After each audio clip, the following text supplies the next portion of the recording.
Bonjour, bienvenue sur le module de formation CAN bus des têtes d'Danfoss pour les machines précisées ici.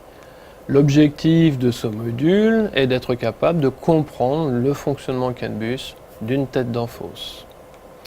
Une tête d'Danfoss est composée de deux grandes parties.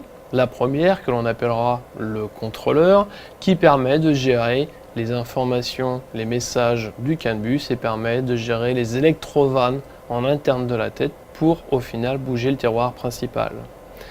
Ce contrôleur est connecté au câble et connecteur Sower Danfoss depuis le faisceau machine.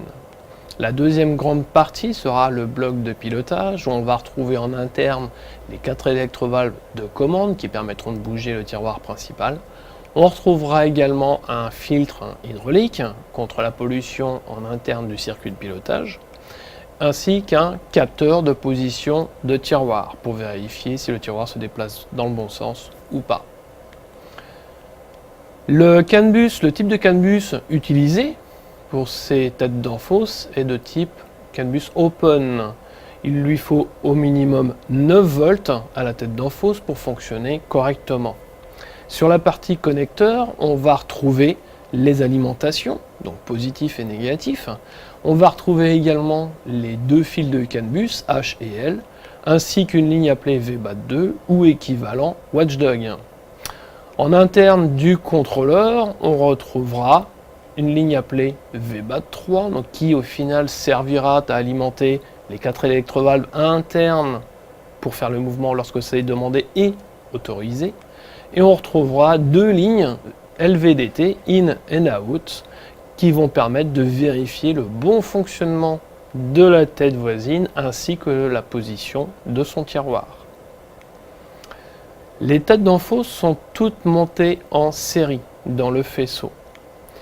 Elles ont toute la possibilité de faire leur propre auto-diagnostic. Et grâce à la ligne VBAT2, si l'autodiagnostic est OK pour chaque tête, à ce moment-là, chaque tête a la possibilité de fermer son micro-switch interne.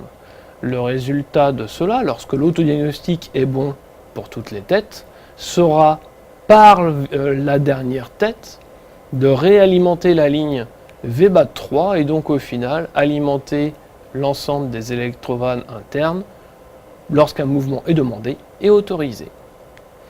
Donc lorsqu'on a une demande de mouvement, l'opérateur fait sa demande, un message CAN bus est envoyé à toutes les têtes, notamment celle du mouvement demandé, mais également à toutes les têtes. Et grâce au signal de capteur position de tiroir, cette dernière envoie via la ligne LVDT un message à sa tête voisine.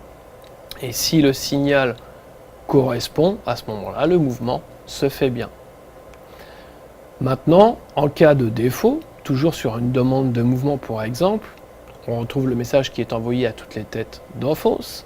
Et là, si le signal de capteur position de tiroir est différent de la demande, ce message reçu par la tête voisine, s'il y a une différence, la tête voisine, avec son autodiagnostic, a la possibilité d'ouvrir son micro-switch et au final donc de supprimer l'alimentation de la ligne VBAT3. Et donc on procède à la coupure des mouvements dans ce cas-là.